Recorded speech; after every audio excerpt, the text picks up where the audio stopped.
আমি অ্যাডভোকেট গোবিন্দ প্রামাণিক, মহাসচিব, বাংলাদেশ জাতীয় হিন্দু মহাজোট।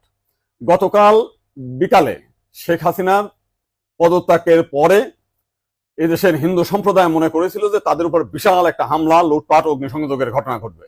কিন্তু গতকাল বিকালেই বিএনপি এবং জামাতের নেতারা তাদের নেতৃবৃন্দকে হিন্দুদের বাড়িতে হামলা, লুটপাট, অগ্নিসংযোগ যাতে না হয় এবং প্রত্যেক মন্দিরে যাতে পাহারা দেয় সেই ব্যবস্থা করার নির্দেশ দেয়। এবং গতকাল থেকে আমরা দেখেছি সেই পাহারা দিয়েছে।